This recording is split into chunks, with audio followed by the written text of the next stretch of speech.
Lucas 17, a partir do 20. O meu título diz assim: A Vinda do Reino de Deus. Esse é o título da minha Bíblia. Então, nós estamos diante de um trecho muito interessante, muito importante para a igreja e não tão fácil de entender e de compreender, confesso, porque tudo que diz respeito à segunda vinda, tudo que diz respeito à volta de Jesus é um pouco misterioso, é um pouco difícil de que a nossa mente humana, racional, consiga compreender plenamente. Então a gente tenta, de acordo com algumas leituras bíblicas, de acordo com alguns versículos que a gente vai juntando, os evangelhos, Tessalonicenses, Paulo, 1 Coríntios, a gente vai juntando algumas verdades, alguns versículos e vai tentando formar uma teologia da segunda vinda. Mas é verdade que é difícil e nem todo mundo, na verdade é que ninguém é unânime nesse pensamento. Então, assim, algumas igrejas vão ter uma teologia acerca da segunda vinda, outras igrejas vão ter outra teologia acerca da segunda vinda. A única coisa que você não pode fazer é negar a segunda vinda. Então, se você conhece alguma igreja, se você conhece algum crente que diz, olha, esse negócio de segunda vinda é bobagem, Jesus não vem mais, já está demorando muito, você pode ter certeza que isso sim é heresia. Agora, no decorrer das igrejas, no decorrer dos anos, são mais de 2000 anos de Novo Testamento, a igreja foi adquirindo ou foi formando doutrinas e pensamentos um pouco diferentes acerca da segunda vinda. Então, nosso intuito hoje aqui não é debater muito acerca disso. Acho que já falamos um pouco sobre isso na escola dominical e, se for o caso, nós tratamos de novo na escola dominical sobre isso. Mas nosso intuito é analisar, claro, de acordo com a minha visão, pastor da igreja, aquilo que Jesus está dizendo aqui. Então, você vai encontrar alguns irmãos, geralmente de igreja assembleiana, que eles vão dizer que na segunda vinda de Jesus, ela é feita em duas partes. Jesus vem primeiro, invisível, e arrebata os crentes. E aí começa a rolar um caos, depois Jesus volta de novo para fazer julgamento. De acordo com a minha visão, com a minha teologia, com aquilo que a gente vai estudar aqui, eu não penso assim. Eu penso que a volta de Jesus se dará como um único momento, num único advento. Sim, os crentes serão tomados, a gente vai estudar isso aqui agora, os crentes serão tomados, os crentes serão arrebatados, se você quiser usar essa palavra, mas naquele exato momento não tem uma vinda depois. Ali já é a segunda vinda, e ali, para aqueles que ficam, já começa o juízo, já começa o julgamento e o final dos tempos. Então essa é a minha teologia, a minha visão, de acordo com o que a gente vai estudar aqui agora. Ah, pastor, mas as outras igrejas, como o senhor falou, que pensam que a segunda vinda é em duas fases. Queridos, nós na teologia, já falei isso aqui várias vezes também, entendemos que existem pilares no Evangelho. Se você tirar um pilar, a casa cai. Então, o pilar do Evangelho é: Jesus voltará. Ele vai voltar para buscar a sua igreja, julgar e condenar aqueles que não servem. Esse é o pilar. Aí, dentro desse pilar, algumas igrejas pensam diferente de como que se dará. Então, a gente aceita algumas divergências. De novo, a única coisa que você não pode fazer é tirar o pilar. Se você tira o pilar da segunda vinda, você derruba toda a casa, e aí você não tem mais um evangelho, você tem uma heresia. Então, vamos para o texto, de acordo com essa explicação. A gente está numa sequência onde Jesus falou de gratidão, fé, de amor, A gente vem falando sobre os tropeços, a gente vem falando de perdão no capítulo 17, a gente falou que Jesus curou 10, mas só um voltou para agradecer. Então Jesus está dizendo, olha, gratidão, fé, amor, misericórdia, não é algo que surge naturalmente no coração do ser humano, é algo que é preciso um reinado do Espírito Santo no coração do ser humano, e aí ele começa a demonstrar amor, fé, misericórdia, compaixão, gratidão para com o próximo e para com Deus, porque senão o nosso coração normalmente não faz isso. Aí Jesus agora vai tratar acerca desse reinado do Espírito Santo no nosso coração. Então, por diversas vezes, Jesus vai citar, e os fariseus também aqui, a palavra reino. No grego, a palavra reino significa basileia, no grego. E no grego, ela permite duas interpretações. Primeiro, reino mesmo, reino. O reino de Roma, o reino da Babilônia, o reino britânico, Acho que é o único reino que ainda existe hoje no mundo, é o reino britânico, onde ainda existe um rei, é a rainha, É a rainha Elizabeth, não é isso? Então, é o reino, reinado. um reino. Contudo, essa palavra basileia, ela também aceita a interpretação ou a terminologia, se assim poderia dizer, reinado, que não é um reino físico, mas é o reinado, é a imposição, é a posição, é o estabelecimento, é o governo, assim melhor dizendo. Então, com base nisso, vamos entrar no texto. 20 e 21. Interrogado pelos fariseus sobre quando viria o reino de Deus, então olha aí a palavra reino, Jesus lhes respondeu: não vem o reino, Jesus cita o reino de novo de Deus, com visível aparência. 21. Nem dirão, ei-lo aqui ou lá está, porque o reino, olha o reino de novo aí, de Deus está dentro de vós. Então você consegue perceber, os fariseus perguntam, quando vem o reino? Reino físico, reino estabelecido, monarquia, reino visível, com rei, com exército, com generais. Quando vem o reino? Jesus vai dizer, olha, o reino de Deus, o reino, Jesus também está falando de um reino, mas Jesus diz, ele não vem com visível aparência. O reino de Deus, o reinado de Deus, não vem conforme o reino que vocês estão acostumados. Reino de Roma, reino de Babilônia, reino da Síria. O reino de Deus não vem assim. Aí Jesus segue e diz, olha, vocês vão dizer, está aqui, está ali. Aí ele diz, mas eu digo, o reino, e aí reino aqui, reinado, o governo, o poderio, o controle está dentro de vós. O controle, o governo de Deus está dentro de vós. Então,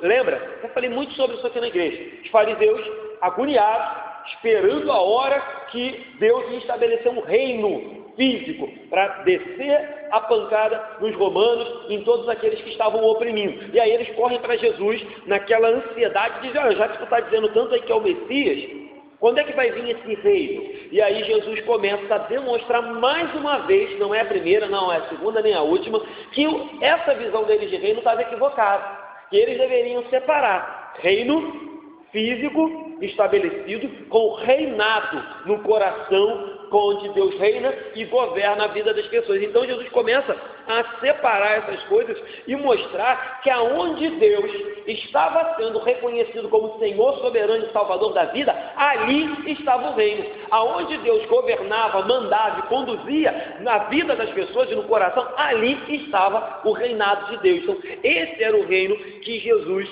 começa a pregar e estabelecer e, querendo ou não, quebrar o erro ou a falsa doutrina ou falso pensamento de que Deus mandaria um novo rei, como o Guilherme falou aqui no começo do culto, a semelhança de Davi. Eles queriam muito Davi de novo, eles desejavam porque desejavam o novo Davi, era a expectativa deles, a volta de Davi, um segundo rei como Davi, para estabelecer os tempos de glória de Israel. E aí Jesus vai dizer, olha, não é visível, mas sim aquilo que está no coração. E aí eu já queria fazer uma colocação aqui, nos dias de hoje, é que se a igreja evangélica brasileira, ou se as pessoas entendessem que o reino de Deus, ou o que realmente é valioso para Deus, o que realmente interessa é o que está dentro do coração, e não a aparência, nós acabaríamos ou evitaríamos muitas bobagens, como preconceito, como discriminação, como valorização de uns e desvalorização de outros, como idolatria de uns e ridicularização de outros. Se as pessoas entendessem que o que vale para Deus, o que realmente importa é o reinado de Deus no coração de cada um do ser humano, independente se ele é branco, negro, homem, mulher, pastor ou simplesmente um membro qualquer da igreja, independente se ele é A, B, C ou D, independente da visão de mundo que ele tem, claro, guardando as devidas proporções daquilo que é pecado, daquilo que não é nisso que eu estou entrando, mas se as pessoas entendessem que o que realmente importa para Deus é aquilo que está dentro do coração, um coração governado, submisso, quebrantado a Deus, a gente pararia com essas bobagens de destratar as pessoas, de tratar as pessoas com diferença, sabe, perdoe a palavra, de puxar, a bola de uns e outros tratar com indiferença. A gente pararia com isso se a gente reconhecesse que Deus não está nem aí para essas bobagens. Deus não está nem aí para essas divisões que o mundo faz, que a gente estabeleceu. Deus não está nem aí para o tipo de roupa que você usa, para o carro que você tem. É claro que tudo isso é dele, é ele que te dá. É claro que se depender dele, ele te concederá, desde que isso não seja usado para pecado. Contudo, no fundo, o que mais importa para Deus, o que mais deveria importar para a gente, quanto crente, quanto igreja, é o reinado, é o que habita no coração do ser humano, e não a aparência, e não como ele anda, como ele se veste, como ele fala, de novo, guardado as devidas proporções. Como falamos quinta-feira, a gente acredita que a Bíblia, a palavra de Deus, nos coloca limites, nos coloca parâmetros. Mas dentro desses parâmetros, falamos sobre isso quinta-feira, o corpo, ele é plural, ele é um corpo. A Bíblia diz que nós somos um corpo, e que cada um de nós é um membro desse corpo, e que Cristo é o cabeça. E se somos um corpo, não somos idênticos. Se somos um corpo, pensamos diferente, agimos diferente, temos características diferentes, pensamentos diferentes, ou seja, somos diversos. Então, dentro daquilo que a Bíblia baliza, como a gente não pode passar daqui, porque passando daqui é pecado, a igreja é plural, a igreja é diversa, o corpo de Cristo é diferente, o corpo de Cristo é misturado. Isso é bênção, isso é glória de Deus, isso é graça de Deus, misturar. Imagina se só tivessem idosos, jovens, crianças, imagina se a gente tivesse só um grupo de pessoas aqui. Esse não é o intuito de Deus, nunca foi. Ele juntou pessoas diferentes, completamente diferentes, para formar aquilo que ele chama de corpo. O próprio apóstolo Paulo vai dizer, olha, se todo o corpo for olho, não existe corpo. Se todo o corpo for pé, não existe pé. Então, a diversidade, a pluralidade dentro da igreja, desde que isso não seja motivo para aceitação de pecado, ela é válida. Se a gente reconhecer que o que vale para Deus é o reinado, essas bobagens acabam. Esses preconceitos, essas discriminações acabam. Voltando para cá, ainda que Jesus esteja falando de um reinado invisível, de um reinado espiritual, Jesus jamais negou também um reinado real, físico e verdadeiro. Já já a gente vai estudar sobre isso. Ainda que na maioria das vezes Jesus falasse sobre um reino espiritual, sobre um governo espiritual, ele jamais negou que em um determinado momento ele voltaria e aí sim ele estabeleceria de forma visível e real para uns reino, gozo, salvação, para outros juízo, condenação e punição eterna. Então Jesus não nega uma coisa nem outra, já já a gente vai ver, mas Jesus sempre deu mais ênfase ao reinado espiritual, porque é isso que nos move até que ele venha. É isso que tem acontecido há mais de 2000 anos atrás, até que ele venha, o reinado espiritual. Mas Jesus nunca negou que vai haver um reinado físico. E aí, só para chamar a sua atenção, para a gente caminhar, no versículo 21, ele diz assim, ele não vem com avarência, ele diz, nem dirão, ei-lo aqui ou lá está. Ou seja, Jesus diz, atentem, quando o reino vier de forma real, as pessoas não vão conseguir predizê-los, sabe? Essas profetadas, né? Essas coisas que você recebe no WhatsApp, vê no Facebook, eles estão falando, não, porque eu vi, você me mostrou. Eu sempre conto essa história aqui porque ela é recente, né? Ano passado, já contei isso aqui 3 vezes. Um tio meu recebeu pelo WhatsApp uma mensagem de uma irmã lá, que segundo ela foi arrebatada ao céu, e lá Jesus disse que antes do final do ano para elas, teriam 3 dias de escuridão, de trevas completa, e que Jesus ia voltar. E aí eu falei para o meu tio, olha tio, de acordo com a Bíblia, eu não creio no que essa senhora falou. Então vamos fazer o seguinte, esperar o final do ano. E aí eu lembro que faltava 15 dias para o final do ano, e a gente ficava na contagem regressiva. Muito engraçado. E não aconteceu, para que a gente percebesse que Jesus diz, não dirão, ei-lo aqui ou lá está, ou seja, não compete a gente saber o dia, a hora, nem quando, não compete, é bobagem essas profetadas que são dadas acerca da volta de Cristo e acerca do final dos tempos. Seguindo, 22 ao 25, 22 ao 25, a seguir, dirigiu-se Jesus aos discípulos, então ele estava falando com os fariseus, respondeu a pergunta, agora ele voltou-se para os discípulos. A seguir dirigiu-se aos discípulos.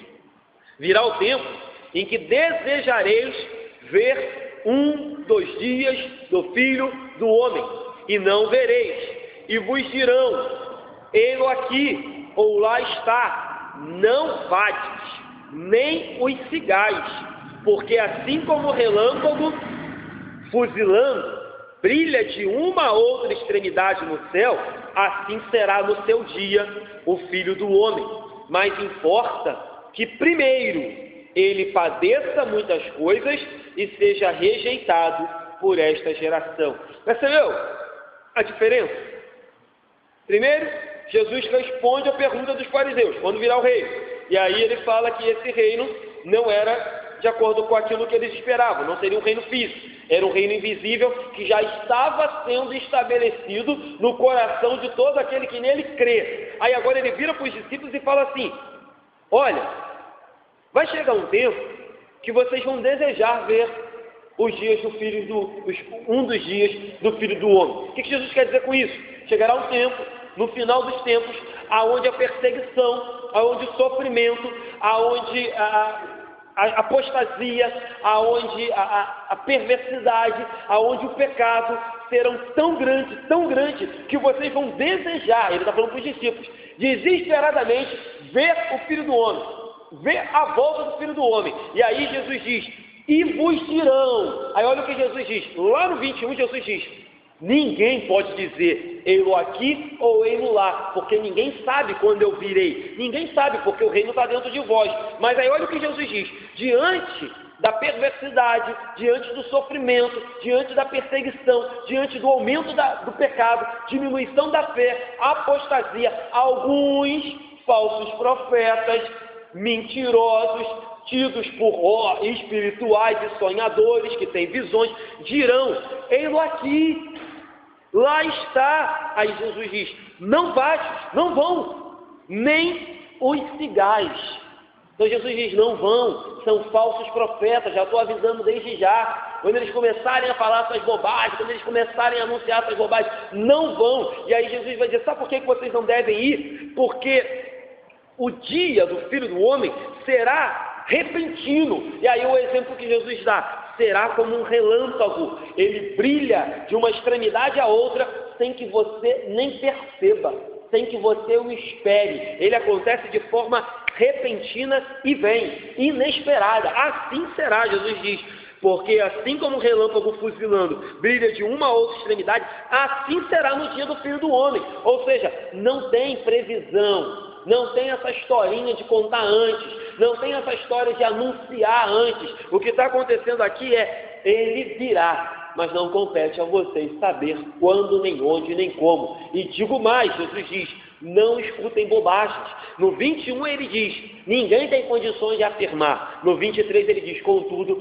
falsos profetas e falsos ensinadores dirão: venham, ele está aqui, vamos lá, ele está lá. E aí, queridos, eu não quero perder muito tempo com essa bobagem aqui, apesar de ser bobagem, pelo incrível que pareça, a gente acha que não, pastor, ninguém... Tem muita gente pregando esse tipo de bobagem e tem muita gente indo atrás.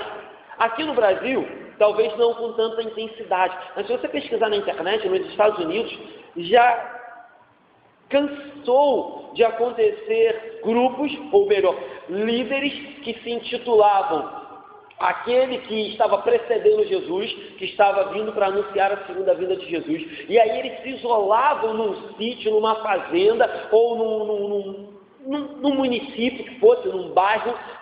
Os menonitas criaram até bairros inteiros. E ali ficavam esperando a segunda vinda, porque um dos seus mestres, um dos seus pastores ou apóstolos, sei lá o que, tinha prometido que Jesus viria. Tinha prometido. E aí, sabe o que aconteceu em algum desses casos? As pessoas todas cometeram suicídio. Em alguns casos, você olha na internet, todos eles.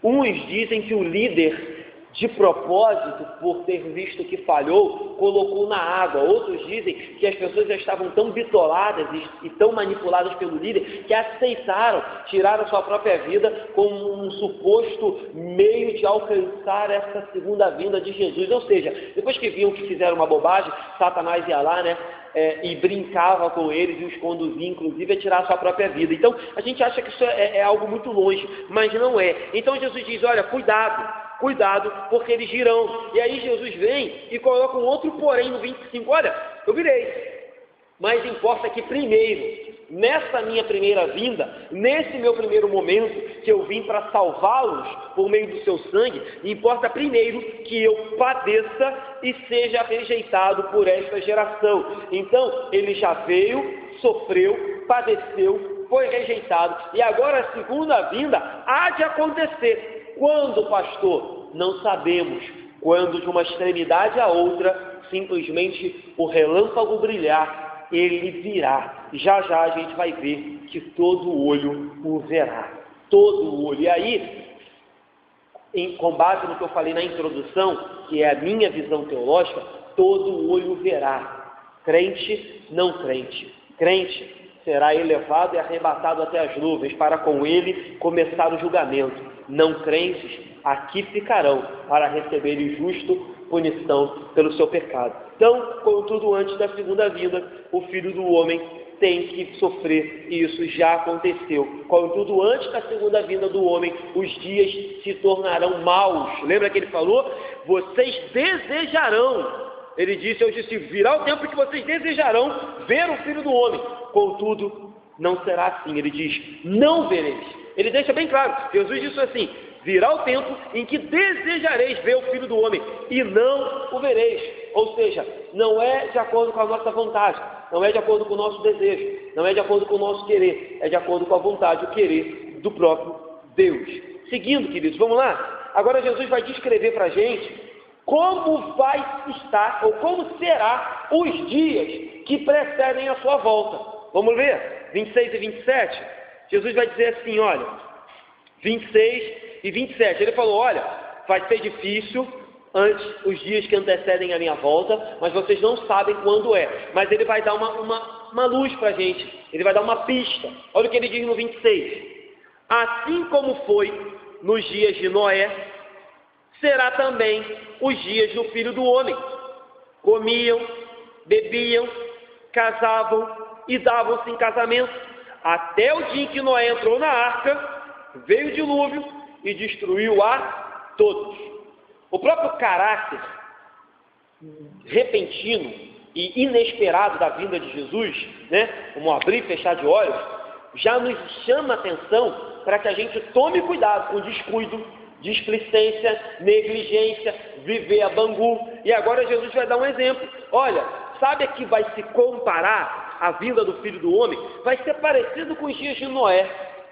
Enquanto Noé estava lá, construindo a arca e pregando, olha, arrependei-vos, vai vir o dilúvio, arrependei-vos, e o pessoal zombando, ridicularizando, escarnecendo de Noé, ele fazendo a arca, até o dia em que, como um relâmpago, como um abrir e fechar de olhos, o dilúvio caiu. E aí a Bíblia diz para a gente que destruiu a todos. Ou seja, Jesus está dizendo, assim será, assim como Jesus, assim como nos dias de Noé, ninguém estava nem aí porque ele estava fazendo, e de repente a chuva caiu, assim será na vinda do Filho do Homem. E tem um outro detalhe, eles comiam, bebiam, casavam, davam-se em casamento. Pastor, o que tem de errado com isso? Nada. Inclusive, por meio da comida, da bebida, do casamento, você pode glorificar a Deus. O errado é que Deus estava mandando um alerta, vai chover, vai alagar tudo, e eles não estavam nem aí. Eles colocaram as bênçãos,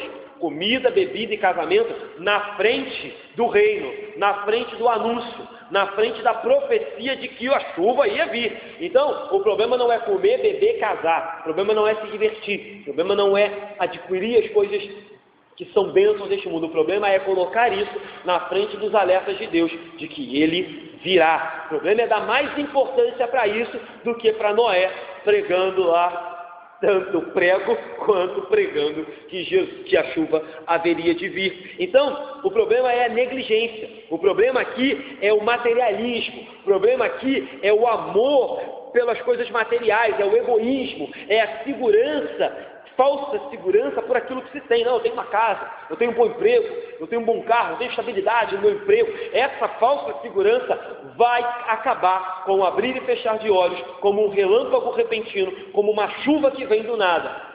Semana passada, estava ali no barbeiro, aí entrei no barbeiro e falei, caramba, está bem abafado hoje, acho que vai chover, está muito quente aqui dentro dessa barbearia. Aí tinha um rapazinho na porta e falou assim, eu moro aqui desde criança, não vai chover não, eu conheço o vento e as nuvens. Falei, que bom, eu não trouxe sombrinha. Bom que esse rapaz, eu vou indicar ele para trabalhar lá no Clima Tempo, lá na Globo, que ele nunca acerta. Ele virou as costas e foi embora. Malandro, foi embora antes da chuva. caiu um pé d'água, mais um pé d'água, que eu vi andando lá da praça até em casa chovendo e pensando, cadê aquele morador de Andorinha? Cadê aquele morador da chuva? A chuva, gente, a chuva veio do nada, estava céu azul, algumas nuvens, mas um abafado, a chuva veio assim, ó, num estalar de Deus. Eu falei, eu encontro aquele morador de novo. Cheguei em casa encharcado. Mas enfim, Jesus diz, olha, vai ser assim. E os homens só vão perceber quando for tarde demais. Assim, quando Noé fechou a porta e a chuva desceu, os homens só perceberam quando já era tarde demais. Assim será a vinda do Filho do Homem. Vamos seguir? Então, esse foi o primeiro exemplo que Jesus deu, acerca de Noé, que nos dias de Noé, as pessoas não estavam nem aí. E quando a chuva veio, aquilo que para Noé foi uma bênção, ouviu a voz de Deus, construiu a arca, uma bênção, foi protegido. Para os que estavam fora, foi uma grande catástrofe, uma grande punição, um grande juízo de Deus sobre eles, e aí toda a terra, não é o nosso intuito aqui, né? Mas o dilúvio, é uma das explicações que alguns teólogos dão, queridos, para o acúmulo de fósseis e de petróleo, porque talvez eu esteja falando algo meio grego aqui para algumas pessoas, mas o que acontece? O que os cientistas ateus dizem? Olha, a gente tem uma camada de fósforo, a gente tem uma camada de petróleo, a gente sabe que petróleo é gordura de animais, de corpos em decomposição. A gente tem uma camada tão grande que é necessário milhões de anos para que a gente tenha essa camada fóssil reservada. E aí o que os cientistas bíblicos cristãos falam? Não precisa milhões de anos, precisa apenas que um dilúvio venha, mata todo mundo, inclusive dinossauro, e aqueles corpos em decomposição de todos os animais, e ainda que seja duro falar isso, de todos os homens da Terra, se tornam nessa camada gigante que os cientistas dizem hoje, não, foi necessário milhões de anos para que a gente chegasse a essa camada que está abaixo da terra. Não, é necessário só um dilúvio, e aí a camada se forma assim. Então foi assim que os cientistas alegam que foi formado essa camada que os outros dizem que não, levou muitos anos. É assim que os cientistas dizem que os dinossauros morreram. Teve sim também uma questão predatória do próprio homem, teve também uma questão de mudança climática, mas o dilúvio também foi responsável por matar muitos dos dinossauros, se não a grande maioria. Essa é a explicação dos cientistas cristãos, certo? Então, voltando para cá, 28 a 30. O mesmo aconteceu nos dias de Ló. Outro exemplo, agora no dia de Ló.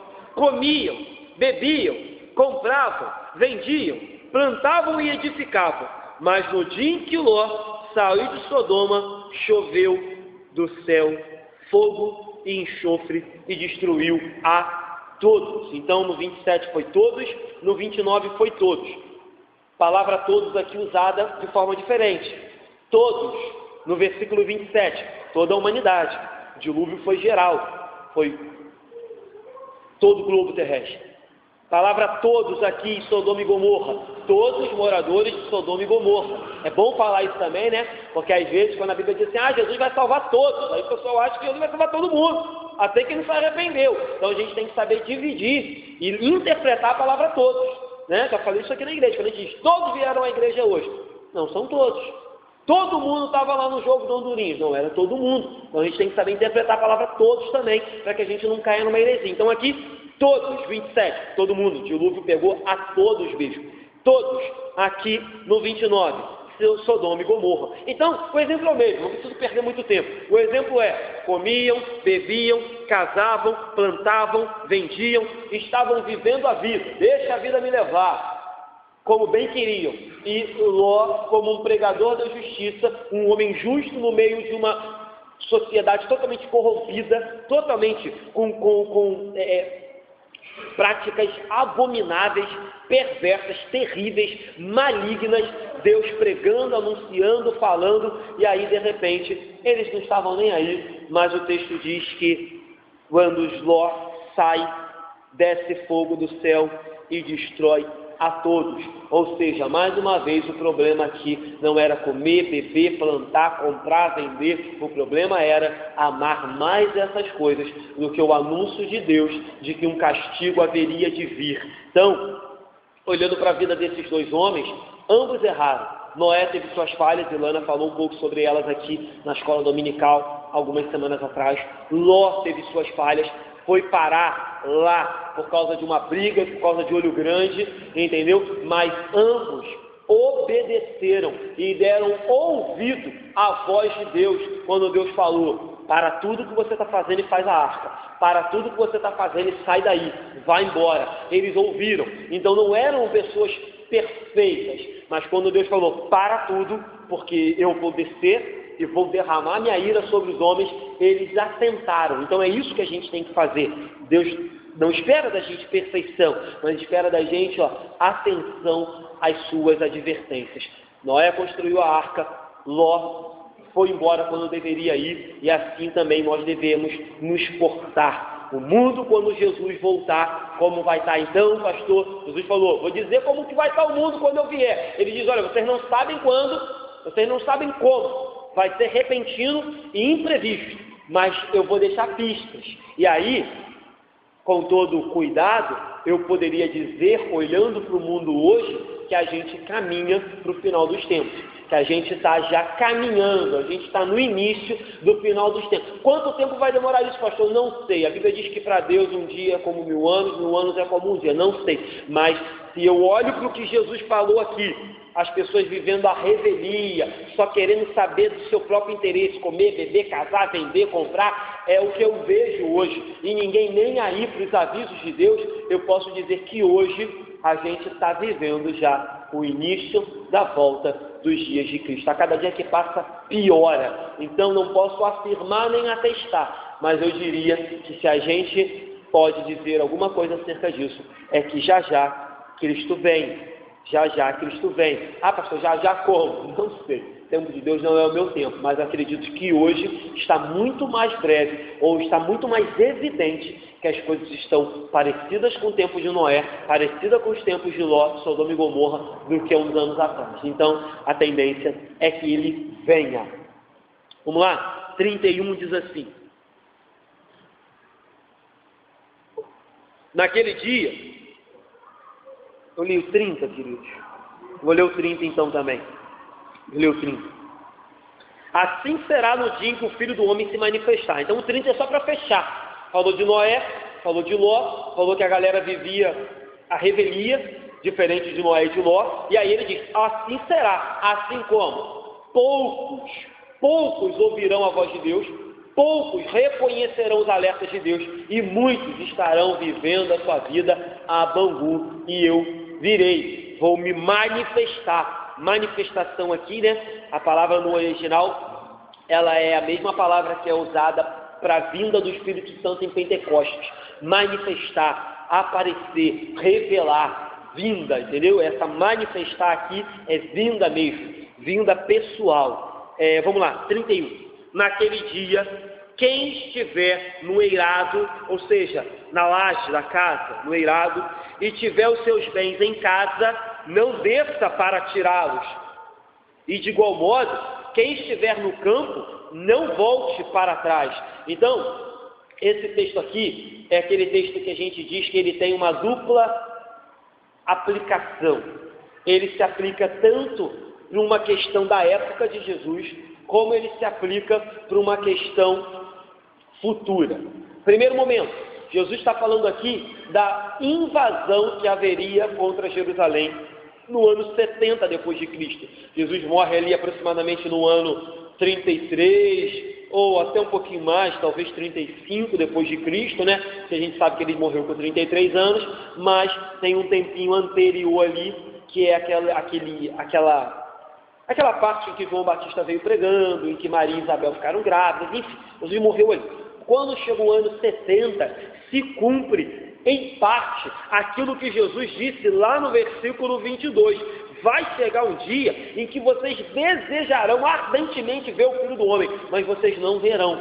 Então foi no dia em que Roma mandou invadir Jerusalém, queimar Jerusalém e matar a fio de espada todos os cristãos que fossem encontrados. Alguns cristãos foram usados, queridos, de tocha.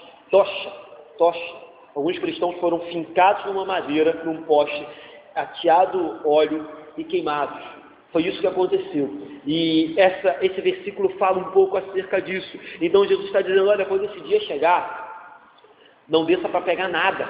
Esqueça os bens materiais. Fuja. E foi assim, que aconteceu. A gente bem sabe que assim o Evangelho também se espalhou para toda a face da terra. Jesus diz, quem estiver no campo, não volte para buscar nada em casa. Quem estiver no terraço, dali mesmo corra. Não desça para pegar nenhum bem material. Esqueça os bens materiais. Fuja. Essa é a passagem com respeito à invasão de Jerusalém. Tem uma outra profecia acerca disso em Mateus 24. Jesus diz assim em Mateus 24: quem estiver sobreirado, não desça tirar coisa alguma da casa. Quem estiver no campo, não volte atrás para buscar a sua capa. Isso em Mateus.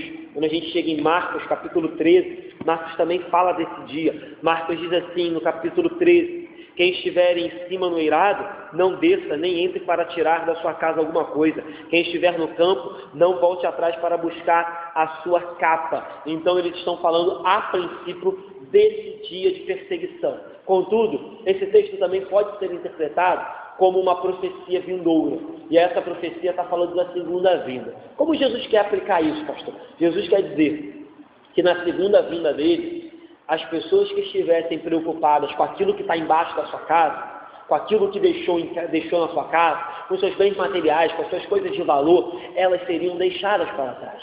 Elas perderiam a vinda, elas seriam deixadas, elas não seriam levadas, elas não seriam arrebatadas, elas não seriam tomadas, porque o coração delas estava preso nas coisas que estavam, é uma figura de linguagem, embaixo da sua casa. O coração delas estavam presos naquilo que elas deixaram para trás, estavam no campo, mas lembraram, opa, tem algo mais importante na minha casa, tem algo de valor na minha casa. E aí, quando Cristo viesse, elas não seriam levadas, porque tinham o seu coração depositado naquilo que estava na sua casa, naquilo de valor que existia na sua casa. Então, o que Jesus está dizendo? Olha, no meu regresso, a única atitude que eu vou aceitar, a única atitude adequada daqueles que dizem que me amam é um desprendimento total das coisas materiais. É uma devoção e um amor, uma entrega, uma rendição voluntária ao meu poderio, ao meu senhorio e à minha palavra. Então, se eu vier e as pessoas estiverem presas a besteiras e a bobagens, ficarão, porque assim como vai acontecer na invasão de Jerusalém, vocês terão que ir sem olhar para trás. Assim é o desejo daqueles que me seguem, que venham sem olhar para trás. Venham sem ficar fazendo conta daquilo que tem para perder. Venham. Esse é o chamado de Jesus. Aí, Jesus agora vai nos dar mais uma ilustração acerca de quão perigoso é olhar para trás. Quão perigoso é servir a Jesus olhando ou tendo o coração dividido com as coisas deste mundo. Olha o que Jesus vai dizer no 32. Lembrai-vos da mulher de Ló. Versículozinho simples. Jesus nem explica o que é, porque eles sabiam o que era. Jesus diz, olha, eu estou dizendo que vocês não devem olhar para trás. Eu estou dizendo que vocês não devem ter o coração preso nas coisas do mundo. Eu estou dizendo que assim como vai acontecer na invasão de Jerusalém, que vocês vão ter que ir embora só com a roupa do corpo, assim eu espero que vocês estejam prontos para quando eu vier, prontos, sem estar com o coração preso, sem estar olhando para trás. Cuidado! E aí Jesus diz, dá um exemplozinho. Lembrai-vos da mulher de Ló. Então Jesus nem fala o que a mulher de Ló fez, ele sabia. A mulher de Ló olhou para trás. O mais doloroso, eu sei que é até difícil falar isso, da mulher de Ló, não foi ela ter se transformado numa estátua de sal. A pessoa fala, que isso, pastor, que absurdo, isso não foi o mais doloroso? Não, o mais doloroso foi saber que aquela mulher, naquela olhada, ela demonstrou que as coisas do mundo, que os prazeres de Sodoma e Gomorra, que os bens terrenos que ela tinha em Sodoma e Gomorra, que os materiais que ela tinha em Sodoma e Gomorra, que a propriedade que ela tinha em Sodoma e Gomorra valia muito mais do que a promessa de Deus dizendo: sai daí que eu vou mandar fogo. Aquela olhada para trás, virou estátua de sal. Tem algo muito pior antes de virar estátua de sal, como eu falo aqui do pecado, né? Quando a gente chega a cometer o pecado, tem algo muito pior que já aconteceu antes. Aquela mulher está demonstrando incredulidade, aquela mulher está mostrando desobediência, aquela mulher está mostrando que não leva a sério o que Deus fala, porque Deus fala: mete o pé, que eu vou descer fogo aí. Ela vai dar uma olhadinha para trás, Deus fala: não olhe para trás, né? É assim desde a época de Eva: não coma, só uma mordidinha. Falou para a mulher de Ló: não olha para trás, só uma olhadinha, virou estátua de sal. Então, por trás dessa olhadinha e por trás dessa estátua de sal, está justamente o que Jesus está falando: cuidado em me seguir com o coração dividido. Cuidado, casamento é bom, comida é bom, bebida é bom, casa é bom, carro é bom, emprego é bom, tudo é bom. Mas se você começa a dividir o meu senhorio, o meu reino, o meu governo no teu coração com essas coisas, lembre da mulher de Ló. Lembre da mulher de Ló. De Jó também é problemática, mas aqui é de Ló. Ló, me perdoem as mulheres. De Ló, que olhou para trás. E aí, vamos seguir para ver que Jesus vai continuar? 33. Mais uma colocação, né? E a gente já falou um pouco sobre esse texto também em uma outra passagem bíblica. Quem quiser preservar a sua vida, perdê-la-á. E quem a perder, de fato, a salvará. Lá em Mateus, né? Lá em Marcos, lá em Lucas, lá em João, em Lucas, no capítulo 9, nós já pregamos uma passagem bem parecida com essa, lembra? Lucas, capítulo 9, versículo 24, já pregamos. Olha o que Jesus diz: pois quem quiser salvar a sua vida, perdê-la-á. Quem perder a vida por minha causa, esse a salvará. Versículo bem parecido, muda pouquinha coisa. Agora, só que Jesus está falando mais uma vez, só que com relação à sua segunda vinda. Já expliquei isso aqui. Jesus está falando de perder a vida literalmente, pastor, para aqueles irmãos que vivem agora nos países perseguidos. Sim, Jesus está falando literalmente: quem perder a sua vida em favor de mim, a salvará, a achará a vida eterna. Contudo, para a gente, Jesus está falando daquilo que eu já falei várias vezes: sacrifício, autonegação, quebrantamento, humildade, misericórdia, santidade, devoção. Isso é perder a vida. Perder essa vida carnal, essa vida materialista, essa vida egocêntrica, essa vida que só olha para mim, para eu, para tudo meu. E é isso que Jesus está tratando aqui. Então Jesus diz: olha, pior do que olhar para trás é tentar ganhar a sua vida por meio de coisas mundanas. Mal sabem que vocês estão perdendo. 34, então Jesus diz: quem quiser preservar, vai perder. Quem perder, vai ganhar. E aí ele vai continuar nessa batida. Olha o que ele diz no 34. Digo-vos que naquela noite, que noite? Na segunda vinda, naquela, não sabemos quando. 2 estarão numa cama, provavelmente aqui falando de marido e mulher. 2 estarão numa cama. Um será tomado e deixado o outro. 35. 2 mulheres estarão juntas moendo, uma será tomada e deixada a outra. Olha que legal, está dizendo da segunda vinda. Jesus veio, Jesus chegou. Para o casal está de noite, para as 2 mulheres está de dia, porque elas estão trabalhando. Por que isso, pastor? Fuso horário. A Bíblia fala de fuso horário. Enquanto é dia aqui, é noite na Austrália, não é isso? Acho que é noite na Austrália. É noite, não sei, no Japão, noite no Japão. Ou seja, a Bíblia há 2000 anos atrás reconhecendo o fuso horário. Para um casal que estará dormindo, noite. Para 2 mulheres estarão trabalhando, dia. E Jesus virá, não importa, ele vem. E aí o texto diz: 2 estarão juntos numa cama, um tomado, outro levado. 2 estarão juntos trabalhando, um tomado, um levado. Na segunda vinda de Jesus, queridos, já falei isso aqui, várias vezes. Só vai existir 2 grupos sobre a terra: os levados e os deixados, os tomados e os deixados, os salvos e os condenados, as ovelhas e os bodes, o joio e o trigo. Só existem 2 grupos. E aí você percebe uma coisa: a intimidade física não salva ninguém. Marido e mulher, companheiros de trabalho, eu poderia ir mais a fundo, membros da mesma igreja, porque a Bíblia diz que dentro da igreja há o joio e o trigo. A Bíblia diz que o semeador saiu a semear o trigo, e de madrugada Satanás veio e jogou o joio no meio. E aí Jesus diz, não arranca não arranca não, porque eles crescem bem parecidos, deixa madurar, e quando madurar Jesus vai separar. Ele vai vir com a sua pá, e com a sua pá recolherá o trigo no seu celeiro, mas com a mesma pá ele vai pegar o joio e vai lançar no fogo que não se apaga. É isso que ele diz na Bíblia. Então, percebe? Intimidade física, casamento, sou muito amigo do pastor, posição na igreja, não salva nem condena ninguém. Eu sou muito parceiro do pastor, então vou junto. Meu marido é muito crente, minha mulher é muito crente, ela ora por mim, então vou junto. Meu irmão, a Bíblia está dizendo que estarão dois numa cama.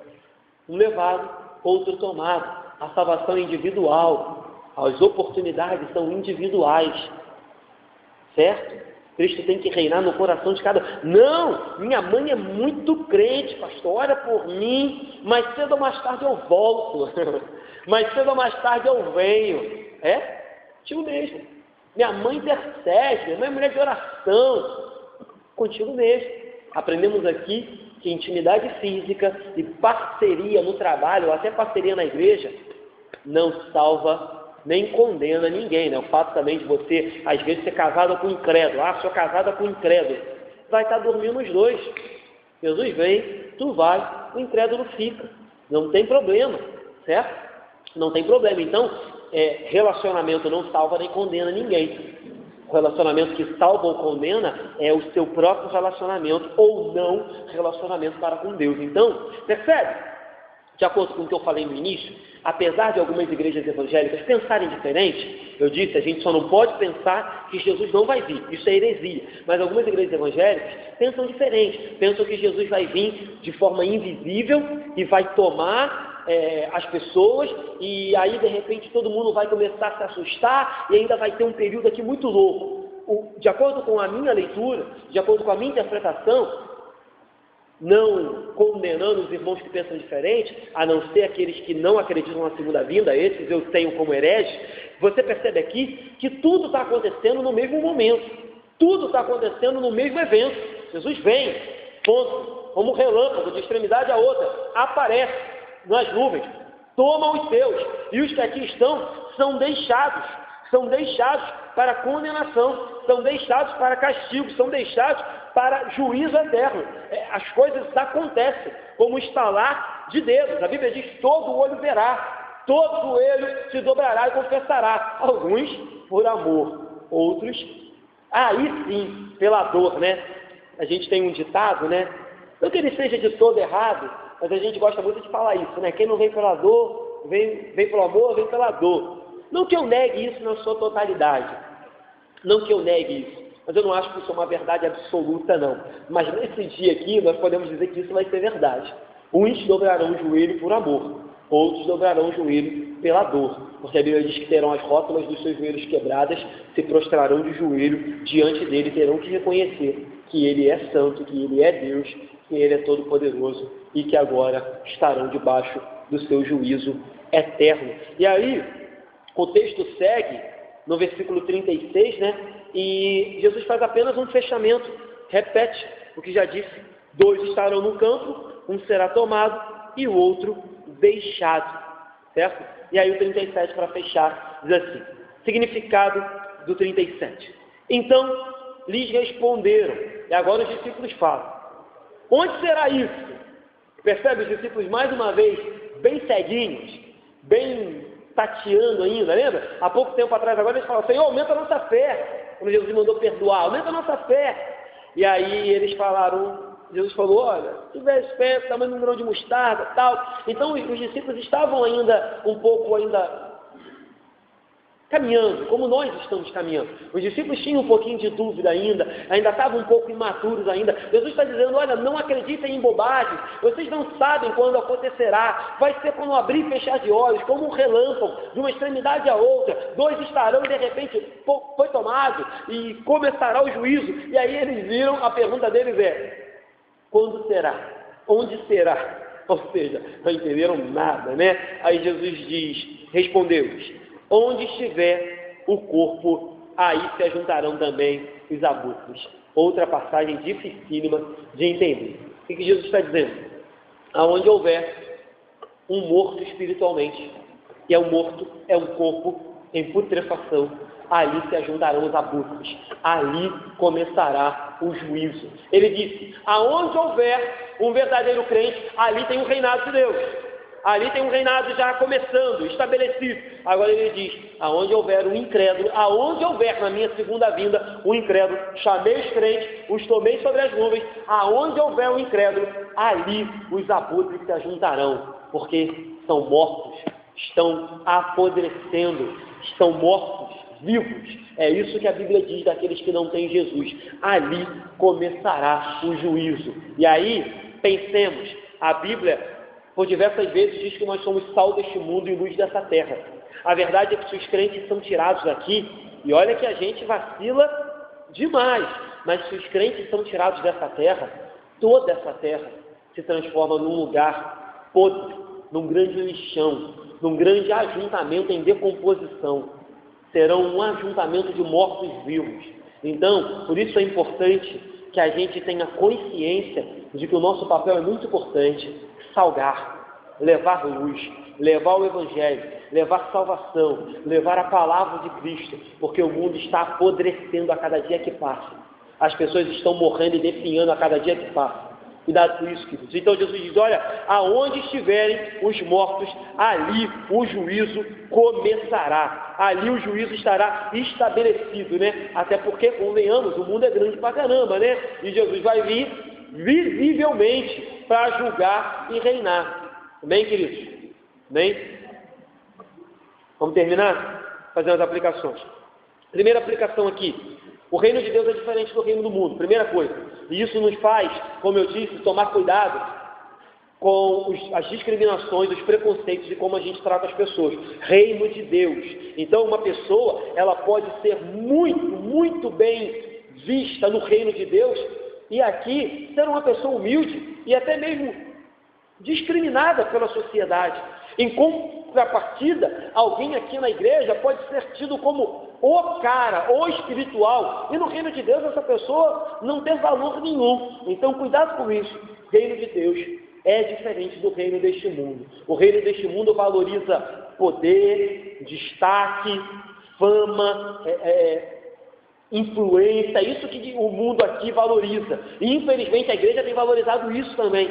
Mas o reino de Deus valoriza humildade, amor, misericórdia, perdão, santidade. Cuidado. Infelizmente a gente tem deixado, como a gente ouviu aqui ontem, o mundo invadir a igreja e influenciar inclusive com relação a isso. Segunda aplicação, a segunda vinda, isso aqui eu não precisava nem ficar falando muito, né? É repentina. E se ela é repentina, devemos estar atentos, certo? Então, viver atentos aqui não é viver alarmados, não é viver preocupados, mas é viver de forma digna do Evangelho, que se a qualquer momento Jesus voltar, temos que nos encontrar perdoados, lavados e remidos pelo sangue do Cordeiro, certo? Terceira aplicação, terrível situação vai estar, né? Vai se encontrar na segunda vinda de Cristo. E aí, queridos, vamos ser real, tanto lá fora quanto aqui dentro. Quando Jesus diz, 2 serão tomados, 2 estarão, um será tomado, o outro ficará, a gente pode aplicar isso nos dias de hoje dentro da igreja também. Então, terrível será a época em que Jesus voltar, tanto lá fora quanto aqui dentro. Já a gente vai estudar essa palavra aqui na frente. Acho que no versículo da noite vai ter isso. Jesus vai falar, será que quando o Filho do Homem voltar, achará fé na terra? Jesus vai dizer isso à noite, e a gente vai meditar sobre isso. Então, a gente está caminhando para lá. Então, os dias serão terríveis na segunda vinda de Cristo. Infelizmente, dentro da igreja também. Quarta aplicação. Jesus nos dá aqui um grande alerta contra uma falsa confissão de que o adora. Quando ele fala da mulher de Ló, quando ele fala do exemplo de Ló e do exemplo de Noé, ele diz, olha, não basta dizer que me adora, não basta dizer que me serve, não basta dizer que me segue, se ficar dando uma olhadinha para trás, se ficar com o coração preso lá atrás, vai virar estátua de sal, vai ficar aí para ser condenado. Então cuidado com essa maneira de seguir a Deus, um pé lá, um pé cá, certo? Última aplicação, para a gente terminar: na vinda do Senhor Jesus, haverá, afinal, separação. Por os crentes, cumprimento das nossas promessas, recebimentos no céu, ser abraçados pelo Pai, reencontrar os nossos queridos que partiram antes da gente, ter o nosso lugar à mesa do Cordeiro, encontrar com os queridos apóstolos e outros que vieram antes da gente, cantar eternamente no coral de anjos: santo, santo, santo é o Senhor. Isso vai acontecer, mas em contrapartida, naquele grande dia, Ele vai separar o joio do trigo, os bodes das ovelhas, e para aqueles que lá não estarão, ainda que triste seja dizer, ainda que nós não desejemos isso para ninguém, a ira de Deus será derramada sobre todo aquele que não creu e que não entendeu que o Evangelho era sério, era de verdade. Amém? Vamos terminar? Vamos